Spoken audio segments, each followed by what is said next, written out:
अच्छा जी, अब ज़रा हम बात करते हैं कि जी वैसे तो पाकिस्तानी दुनिया में जहाँ भी मुकीम हों, पाकिस्तान में हों, तब भी पाकिस्तान की तामीर और तरक्की के लिए उनको काम करना चाहिए।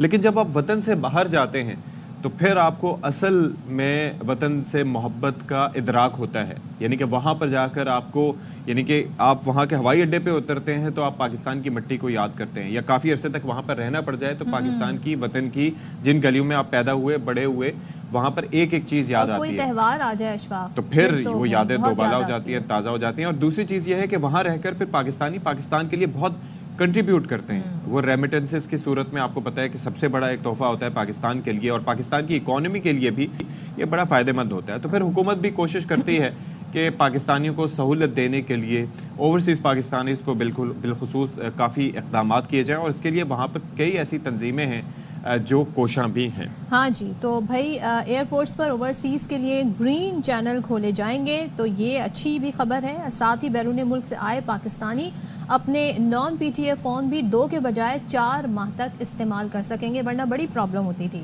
ये सब मुमकिन हुआ है ओवरसीज़ ग्लोबल पाकिस्तानी फाउंडेशन की कोशिशों से।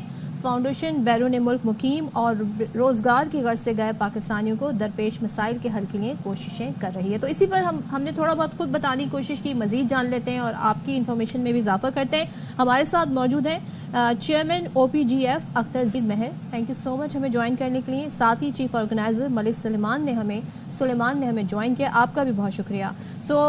अख्तर साहब, सबसे पहले आपसे आगाज़ कर लेती हूँ। थोड़ा बहुत हमने बताया इस फाउंडेशन के हवाले से, इसके मकासद क्या हैं, किस तरह इसने काम करना है, क्या क्या किया अब तक, तो ज़रा थोड़ा सा इसे एलैबोरेट कर दीजिएगा। सबसे पहले तो आपका बहुत शुक्रिया बाखबर सवेरा का और ARY की टीम का, जिन्होंने हमेशा ओवरसीज़ पाकिस्तानियों की आवाज़ जो है वो आवाम तक पहुँचाई। तो we really appreciate that your support and help. And overseas Pakistani global foundation जो है वो पॉलिटिकल फोरम है, जिसका किसी भी सियासी और मजहबी जमात से कोई तल्लुक़ नहीं है। ये सिर्फ़ और सिर्फ रियासत पाकिस्तान के लिए जो है वो नारा लगाते हैं, कहते हैं कि ओवरसीज़ पाकिस्तानी जो हैं वो पाकिस्तान का असासा थे, हैं और रहेंगे। और इसी सिलसिले के अंदर ये जो ऑर्गेनाइजेशन है या ओवरसीज़ के डायस्पोरा के पूरी दुनिया के अंदर 25 डिफरेंट ममालिक में काम कर रही है और डायस्पोरा के राइट के लिए आवाज़ बुलंद करती है। और इस दफ़ा हमारी आवाज़ जो है वो अवानों तक सुनी गई, और हिस्ट्री में पहली दफ़ा अवानों के दरवाजे ओवरसीज़ पाकिस्तानियों के लिए खोले गए जो पॉलिटिकल हैं, जिनका कोई पॉलिटिकल कैरियर नहीं है, जिनका किसी भी सियासी जमात से तल्लुक़ नहीं है। तो मैं अप्रिशिएट करता हूँ जनाब प्राइम मिनिस्टर मियाँ शहबाज शरीफ साहब को, कि जिनके दरेलाना इक़दाम जो हैं वो पहले भी करते रहे हैं ओवरसीज़ पाकिस्तानियों के लिए। जिस तरह उन्होंने पंजाब में कमीशन बनाया और 2014 का जो एक्ट है ओवरसीज़ एक्ट बनाया, तो हमारे लिए जो है उनकी खिदमत जो है ओवरसीज़ पाकिस्तानियों के लिए वो एक संगे मील है और हमेशा याद रखी जाएगी।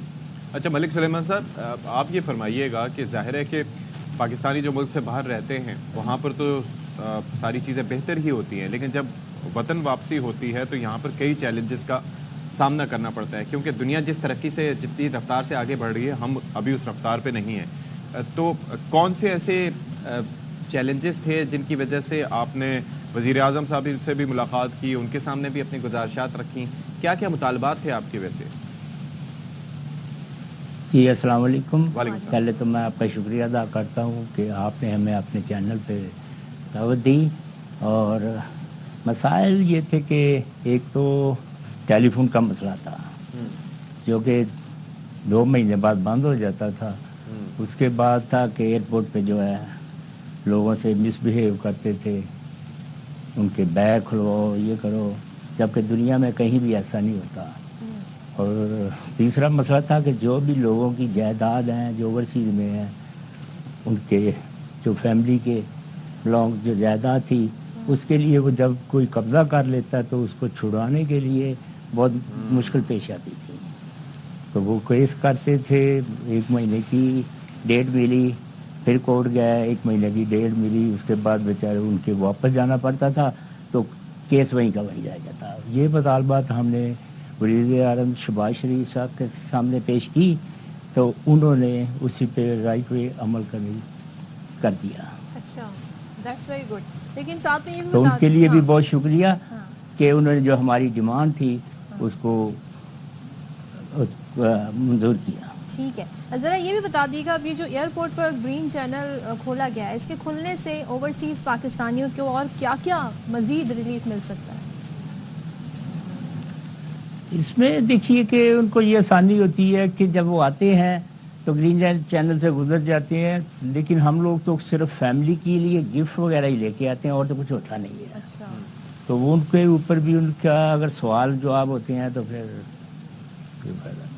تو اب وہ نہیں ہوں گے سوال جواب؟ آپ نہیں، آپ گرین چینل سے آپ سیدھے چلے جائیں. انہوں نے یہ کہا تھا کہ آپ کو گرین، یلو اور ریڈ نہ کر دیں، اچھا، تو ایسا کوئی مسئلہ نہیں ہے. اوکے. تو مہر صاحب ویسے اس کے علاوہ آپ بتائیے گا، ظاہر ہے کہ پاکستانی بڑا رول اپنا پلے کرتے ہیں. اگر پاکستان میں انویسٹمنٹ کی بات ہو یا پاکستان کا پازیٹیو تشخص دنیا کے سامنے اجاگر کرنا ہو، کیونکہ جیسے آپ دونوں صاحبان بیٹھے ہیں یا باقی اور لوگ بھی دنیا بھر میں ہوں گے پاکستانی، تو وہ پاکستان کے ایمبیسڈر کا رول پلے کرتے ہیں.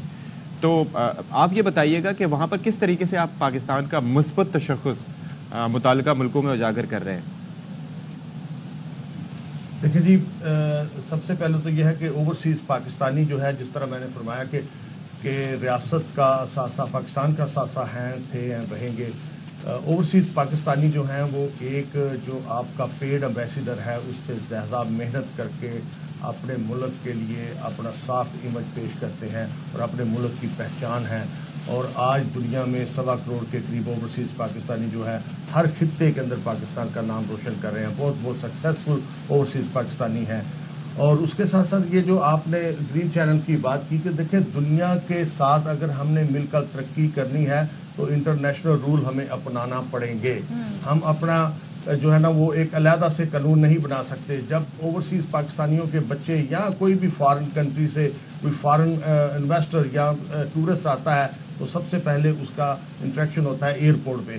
ایئرپورٹ کا بے ہنگم نظام دیکھ کر اور اوپر سے جتنی بھی ایجنسیاں ایئرپورٹ پہ کھڑی ہیں ان کا گور گور کر دیکھنا، اور پھر کس طریقے سے جو پورٹر ہیں ان کا لوگوں کے ساتھ ڈیل کرنا پیسوں کے لیے، اور پھر سامان کو چیک کرنا، اور پھر سامان کے ساتھ بے حرمتی کرنا. عورتیں ہوتی ہیں، بچے ہوتے ہیں، تو اس کو مشینوں میں دوبارہ ڈالنا، یہ دنیا میں کہیں بھی ایسا نہیں ہوتا ہے. تو ہم پرائم منسٹر آف پاکستان کا شکریہ ادا کرتے ہیں کہ جنہوں نے ہماری اس بات کو ایڈریس کیا. اس کے ساتھ ساتھ انہوں نے یوتھ کنونشن کا اعلان کیا. ہم نے ڈیمانڈ کی تھی کہ پاکستان کا جو ڈیاسپورا کا جو یوتھ ہے وہ پاکستان سے جو ہے وہ ختم ہوتا جا رہا ہے اس کا تعلق، تو اس کو کیسے پاکستان کے ساتھ جوڑا جائے. تو انہوں نے ایک کمیٹی بنا دی جس کے اندر ہمارے پریس منسٹر جو ہیں عطا تاڑت صاحب اور سالک چودھری صاحب جو ہے کہ وہ ان کو رپورٹ پیش کرے اور یوتھ کنونشن کا اعلان کیا جائے گا. اس کے ساتھ ساتھ انہوں نے لارج امبیسیڈر آف لارج کا جو ہے وہ بھی اعلان کیا کہ امبیسیڈر بنائے جائیں گے اور ان کو بلو پاسپورٹ دیے جائیں گے تاکہ ان کو آنر کی جائے. تو یہ ایک بہت اچھا اقدام ہے. جس طرح ہم کہتے تھے کہ ریاست جو ہے وہ ماں ہوتی ہے، تو پاکستان کی ریاست نے اس دفعہ ماں ہونے کا ثبوت دیا ہے اپنے بیٹوں کو گلے لگا. ریاست ماں ہوتی ہے، لیکن جب ایک شہری اپنے ملک سے دور ہو، باہر ہو، تو وہاں پر اس کی ایمبیسی اس کے ماں کا رول پلے کرتی ہے. تو وہ اس کے لیے کیا کیا جا رہا ہے کہ کوئی بھی مشکل ہو کسی بھی اوورسیز پاکستانی کو، تو وہاں جو پاکستانی ایمبیسی موجود ہے وہ فوری اس کو ریچ آؤٹ کر سکے، اس کے پاس ایکسیس ہو، وہ تمام تر ایشوز جو اسے ہیں وہ ریزالو کرنے میں ہیلپ کر سکے. دیکھیں ہماری ایمبیسی جو ہے پہلے کی نسبت اب مچ بیٹر کام کر رہی ہیں جب سے ای ویزا اور ای سسٹم آیا ہے. تو لیکن پھر بھی انف نہیں ہے. ہمارے بہت ساری شکایات ہیں جو ہمارے پریس منسٹر وہاں جاتے ہیں، ایمبیسیڈر یہ جو جاتے ہیں، جو ٹریڈ منسٹر ہوتے ہیں، یہ کوئی کام نہیں کرتے ہیں. آج تک نیو یارک کے اندر، بارسلونا کے اندر یا کسی اور جگہ پہ کسی بھی ٹریڈ منسٹر نے کوئی بھی بزنس ایکسپو کے لیے کام نہیں کیا ہے. لوگوں کو یہ کبھی ٹیچ ہی نہیں کیا کہ پاکستان کے اندر کس سیکٹر کے اندر آپ انویسٹمنٹ کر سکتے ہیں. آپ 5 ارب روپیہ لینے کے لیے IMF سے طلب کرتے ہیں اور پھر اپنے ملک میں آ کر لڈیاں ڈالتے ہیں کہ ہمارے مذاکرات کامیاب ہو گئے، ہم قرضہ لینے میں کامیاب ہو گئے. اگر آپ اوورسیز پاکستانیوں کے مسائل کے اوپر توجہ دیں تو آپ کو 5 ارب نہیں، آپ کو 50 ارب فری میں ملے گا. ڈالر، وہ بھی ڈالر. ٹھیک ہے، وہ بھی ڈالر ملے گا جس کا کسی قسم کا کوئی آپ کو انٹرسٹ بھی نہیں دینا ہوگا. کیا بات ہے. تو جسٹ یہ پیسوں کی ضرورت نہیں ہے، ہمیں صرف توجہ کی ضرورت ہے. آپ توجہ دے کر ہمارے جو ریئل مسائل ہیں وہ حل کریں. ٹھیک ہے جی، بہت شکریہ مہر صاحب، بہت شکریہ سلیمان صاحب آپ کے ٹائم کا.